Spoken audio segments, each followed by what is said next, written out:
which is one of the most commonest form of the transdermal delivery systems, are non-invasive and painless way of drug delivery into the body. The transdermal delivery could be a useful way of delivering the drugs in the patients who are polymedicated. So they have some drugs through the oral route and some drugs probably can be given depending upon the instructions of the physician through the transdermal route as well. Transdermal delivery system release medications in a controlled and steady manner over a prolonged period of time.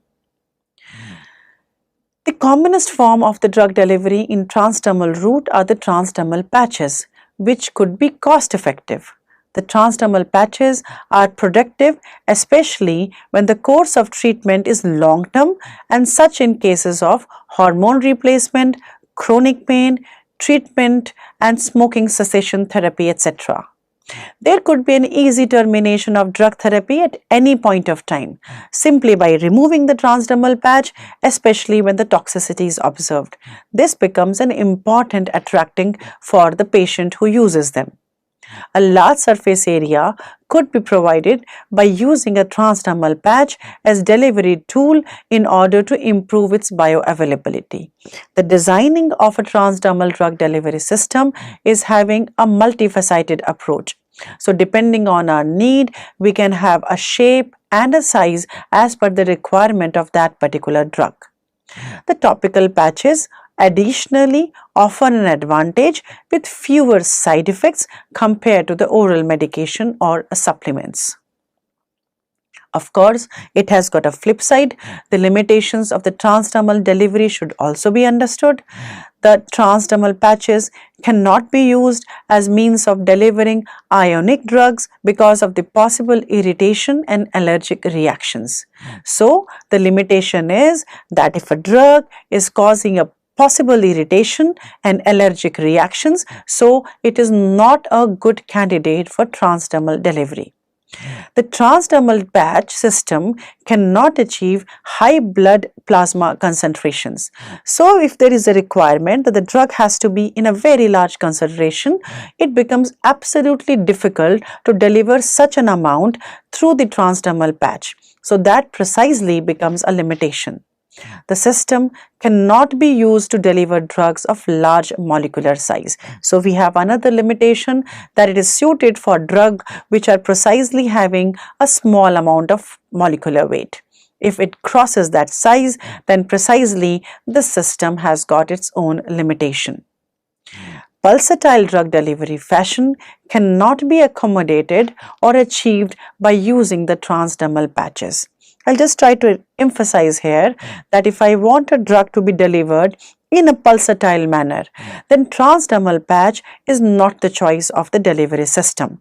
It would precisely give the drug and maintain it in a controlled fashion over a prolonged period with not much change in between. The transdermal patches, on the other hand, can cause hypersensitivity reactions. It has to be put on the skin. Many of us are very, very hypersensitive. Therefore, this could be a very important limitation. There can be allergy, local irritation at the site of administration, such as itching, erythema, which is like redness, local edema, which is collection of the water in the local site when exposed to drug, or the excipients present in the formulation. If we continue to talk about the limitations, another major limitation is the skin barrier activity. We understand that the skin barrier activity changes from gender to gender, from person to person, from the same gender at a different age group, and even from one side of the same individual. It simply means that the skin of a person X cannot be similar to the person Y. Not only that, the different sides of the skin of the same individual also have got different types of permeability. So this becomes a limitation for the transdermal drug delivery. If it is to be delivered at site A, it might deliver in an X manner. If it is to be delivered from site B, the change in the delivery approach absolutely becomes different. The poor skin permeability also limits the number and choice of the drugs delivered by the transdermal route. Skin permeability, whatever we do and whatever we say, still remains a limitation. Transdermal drug delivery system is somehow restricted to potent medicaments. So what we can say here is that the transdermal drug delivery system is not suitable or amenable to all types of medicaments. The transdermal drug delivery also requires a significant lag time, which could be an important limitation. Historically speaking, the transdermal drug delivery has long back established itself as one of the most premier novel drug delivery systems. The commonest form of the transdermal delivery happens through a transdermal patch, and there has been a large number of products which has been in the market for quite a long time. Amongst them, the nicotine transdermal patch is one of the highest selling transdermal drug delivery patches in the United States. This was made for releasing nicotine in a controlled manner for the use in cessation of the tobacco smoking.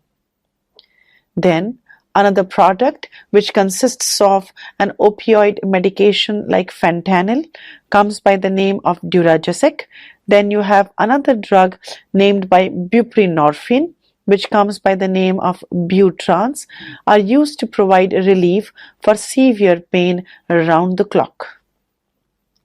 Similarly, estrogen patches have been prescribed to treat menopausal symptoms and postmenopausal osteoporosis as well. The nitroglycerin patches were long prescribed to treat angina instead of the sublingual pills. The non-steroidal anti-inflammatory drug ketoprofen and antihypertensive drug clonidine are available in the market in the form of transdermal patches. There are many categories of the drugs which have been successfully formulated into the transdermal drug delivery systems. Amongst them is the selegiline, which is a monoamine oxidase inhibitor and is probably the first antidepressant drug which has been formulated in a transdermal drug delivery system. Similarly, the hormone delivery of the market formulations in the form of the name Ortho-Evra or Evra is also available in market in the form of transdermal patches. This system has also been exploited for the treatment of the disease attention deficit hyperactivity disorder. The market of transdermal drug delivery system is significantly in upward trend that and will probably continue for the foreseeable future because of the potentially satisfactory patient compliance.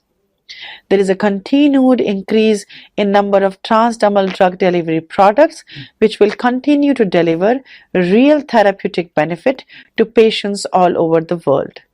There are more than 35 transdermal drug delivery products approved in the United States for sale and nearly 16 active ingredients approved for use in transdermal drug delivery globally. Students, let us now try to understand that transdermal drug delivery systems are indicated for certain specific conditions. They cannot replace delivery completely, but they have found popularity because of the sheer patient compliance. Let us try to understand the various conditions where this system is indicated. The first category where the patient usually can go for transdermal drug delivery is something when the patient has intolerable side effects because of the oral medications, which might include constipation. It can be very well used when the patient is unable to take oral medication and maybe suffers from dysphagia or vomiting. It is indicated when a patient actually needs an alternative method of drug delivery because of some very cogent specific reasons.